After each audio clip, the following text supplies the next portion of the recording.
Pernah ada masa ketika langit petang tak lebih dari tanda bahwa permainan harus diakhiri. Kala itu dunia masih sangat sederhana. Kebahagiaan hanya sebatas uang receh di saku atau sekedar tawa yang tak terbendung ketika melihat teman tersandung.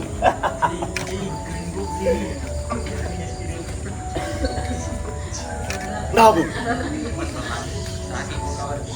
waktu adalah pencuri. Pencuri yang begitu hebat. Dia tidak merampas segalanya sekaligus. Dia mengambil sedikit demi sedikit.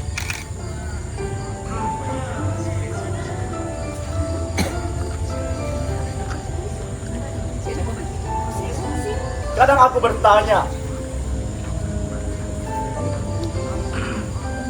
apakah takdir telah lama menunggu di ujung jalan yang kutempuh? Apakah masa depan menarik lenganku terlalu cepat? Atau justru masa lalu yang menahan kakiku terlalu kuat? Sehingga aku tak lagi tahu di mana sebenarnya aku sedang terjerat.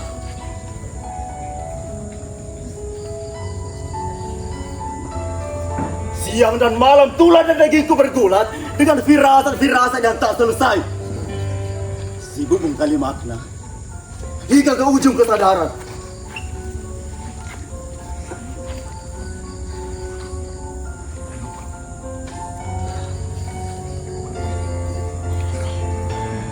Lalu kesunyian menetap. Dan dari tempat yang paling gelap di dalam diriku, lahirlah sesosok yang mengerikan, yang dengan bengis menggerogoti akal sehatku sampai aku tak lagi mampu membedakan mana kenyataan, mana ketakutan yang kubesarkan sendiri.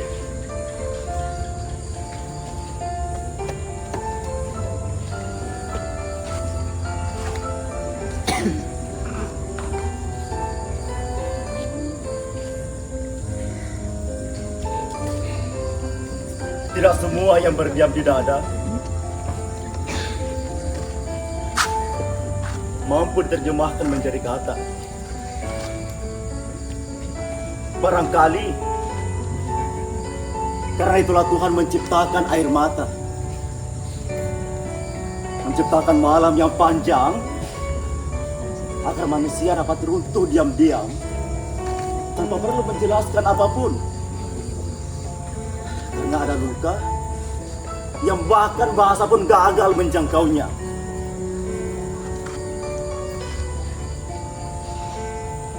Dulu aku tak pernah tahu bagaimana rasanya tangan yang gemetar. Bukan karena dingin, bukan karena takut, melainkan tak tahu lagi apa yang harus kupegang. Hingga tangan ini meraih sebatang tembakau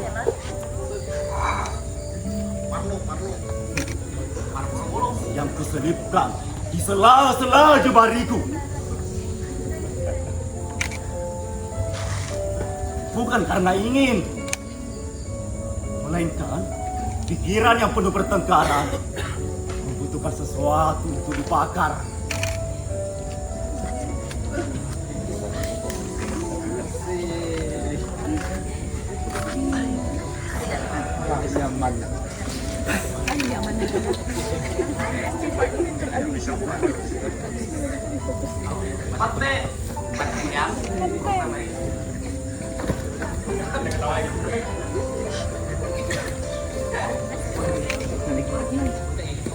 Membiarkan petindang tar mengisi ruang kosong yang tidak mampu diisi oleh apapun.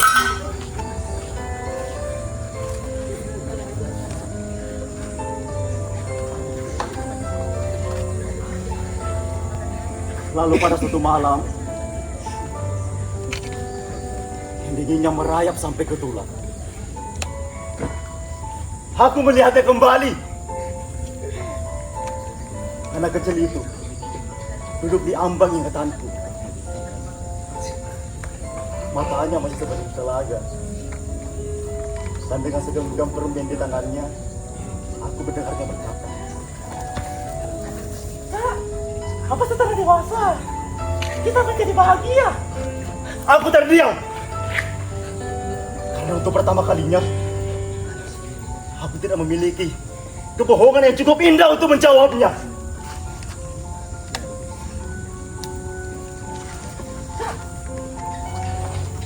Kenapa matamu berbeda? Jiwaku dihantam merasa gagal hingga nyaris tak terbentuk lagi. Kepala aku bak pengadilan yang tak pernah libur. Hakim, jaksa, dan terdakwanya adalah diriku sendiri. Setiap hari mencatatkan vonis tidak cukup, tidak layak, tidak pantas.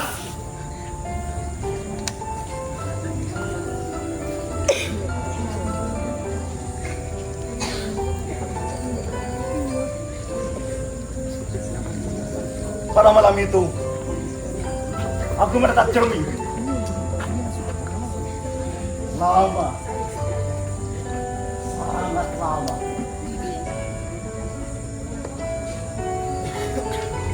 Pada akhirnya aku menyadari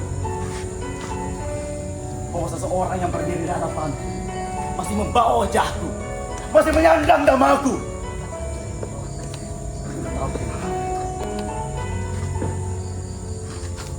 Karena sesosok anak kecil yang dahulu begitu mudah mencintai hidupnya. Anak kecil itu tersenyum, kemudian perlahan menjauh ke arah senja yang pernah kami miliki. Dan sebelum dia menghilang, aku mendengarnya berkata, "Aku masih menunggu pulang." Untuk pertama kalinya, aku memutuskan aku tidak ingin menjadi diriku yang dahulu. Aku hanya ingin menemukan kembali cahaya yang pernah hilang. Agar seseorang di cermin ini perlahan